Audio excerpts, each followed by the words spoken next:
It all started when my wife reconnected with her old friend, who had recently gone through a divorce. At first I thought it was a good thing. My wife seemed happier, more relaxed and excited to have someone to talk to. But soon I began noticing subtle changes. Her friend had a very negative view of marriage, and I could tell she was slowly planting ideas in my wife's head. The first real red flag came one evening when my wife casually brought up the concept of open marriages during dinner. She asked me what I thought about couples who explored relationships outside their marriage. I laughed it off, thinking she was joking, but she kept pushing the topic in the following weeks. Each time I told her I wasn't comfortable with it, but she brushed off my concerns as if I was being old-fashioned. Over time, she started spending more nights out, always claiming it was just girls' night with her divorced friend. I trusted her at first, but my gut started telling me something wasn't right. I would notice her being overly protective of her phone, smiling at late-night messages, and even dressing differently when she went out. The person I had known for years seemed to be slipping away from me. One night, I overheard part of her phone conversation. She was laughing and saying something about how freeing it felt not to be tied down. My heart sank because I knew she wasn't just talking about hanging out with friends.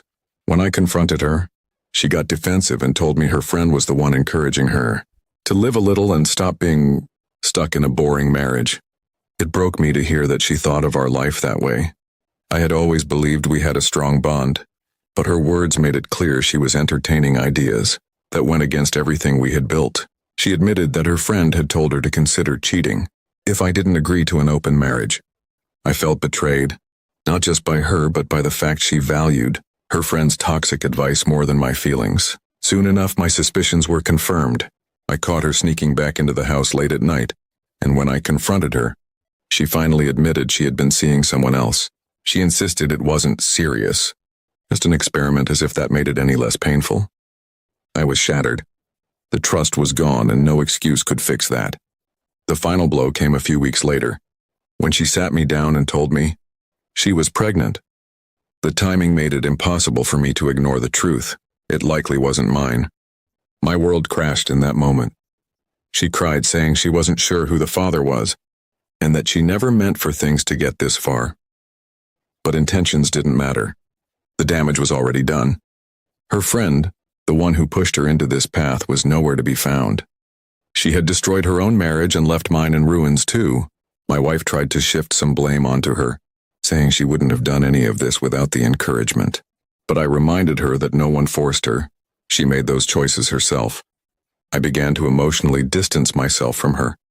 Nights were filled with silence, and every time I looked at her, I felt anger and betrayal boiling inside me. I kept replaying everything in my head. How we used to dream of having kids. How we promised to always trust each other. All of that had turned into a nightmare. Family and friends noticed something was wrong, and eventually I couldn't keep the truth to myself anymore. Some tried to comfort me, while others encouraged me to leave her. Deep down, I knew they were right. But I wasn't ready to make such a decision while my emotions were still raw. The pregnancy only made things more complicated. She wanted me to stand by her, regardless of who the father was, but I couldn't wrap my head around raising another man's child. Every time I thought about it, it felt like salt being poured into an open wound. In the end, I realized that love and trust had been broken beyond repair. I could forgive many things, but not betrayal on this scale. I told her I wanted a divorce. She cried, begged, and blamed her friend again, but my heart was done. I couldn't live in a marriage where loyalty meant nothing. Now I'm moving forward piece by piece, learning to heal from the betrayal. It's painful, but I know I deserve better than someone who let another person convince her to destroy our marriage. The child may be innocent in all this, but the choices that led here were hers, and I refuse to carry the weight of her mistakes any longer. I have started focusing on myself again, building a new life without the constant fear of lies and betrayal.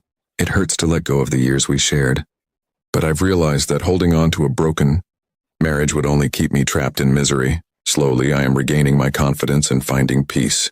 As for my wife, she is left to deal with the consequences of her choices, and maybe someday she will realize the damage she caused. But by then it will be too late. I am done being the man who suffers for her mistakes. I am finally free.